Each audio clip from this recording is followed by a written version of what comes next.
మనస్సులోని చట్టాలను రాసిన బాలుడు. ఒకానొకప్పుడు ఒక చిన్న గ్రామంలో భీమ్ అనే అబ్బాయి ఉండేవాడు. అతని మనస్సు వెలిగే అగ్నిలా ఉండేది. అతని హృదయం నిండా ప్రశ్నలు ఉండేవి. కాని అప్పట్లో ప్రపంచం అదృశ్య గోడల మధ్య విభజించబడింది.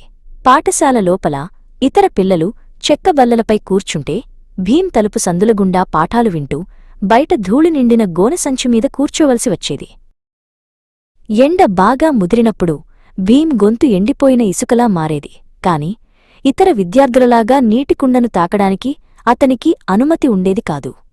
అతను పాఠశాల సేవకుడు గోపాల్ కోసం ఎదురుచూడాల్సి వచ్చేది. గోపాల్ భీమ్ నుండి కొంచెం దూరంలో నిలబడి ఒక పెద్ద మట్టికుండను పైకి ఎత్తి నీటిని పోసేవాడు.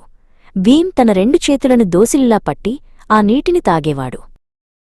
భీమ్ ఆ ధూళిని లేదా దాహాన్ని తన పట్టుదలను ఆపనివ్వలేదు. రాత్రిపూట గ్రామం నిశ్శబ్దంగా ఉన్నప్పుడు అతను ఒక చిన్న నూనె దీపం వెలుగులో చదువుకునేవాడు.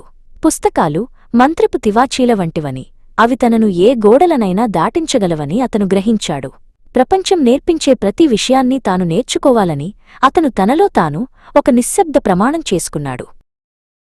అందరూ గోడలు ఉండాలని కోరుకోలేదు. కేశవ్ అనే దయాగుణం గల ఉపాధ్యాయుడు భీమ్ కళ్లలో మెరుస్తున్న తెలివితేటలను గమనించాడు. ఒక మధ్యాహ్నం కేశవ్ బయటకు వచ్చి భీమ్ పక్కన నేలపై కూర్చున్నాడు.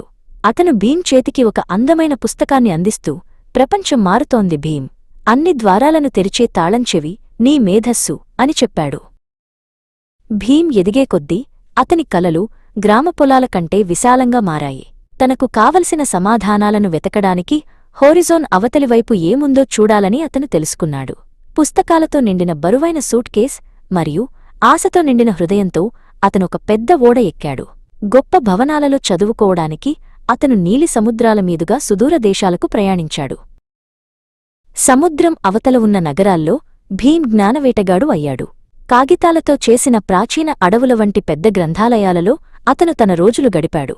న్యాయం, సమానత్వం మరియు ప్రతి వ్యక్తి గౌరవంగా బ్రతకాలనే సత్యానికి సంబంధించిన ఆలోచనలను సేకరిస్తూ అతను ఎత్తైన అల్మారాలను అందుకోవడానికి నిచ్చెనలు ఎక్కేవాడు. భీమ్ తిరిగి స్వదేశానికి వచ్చినప్పుడు అతను కేవలం పట్టాలను మాత్రమే తీసుకురాలేదు, మార్పు కోసం ఒక గర్జనను తీసుకువచ్చాడు. నీడలోనే తల వంచుకుని తన జీవితమంతా గడిపిన సోమ అనే వృద్ధుడిని అతను చూశాడు.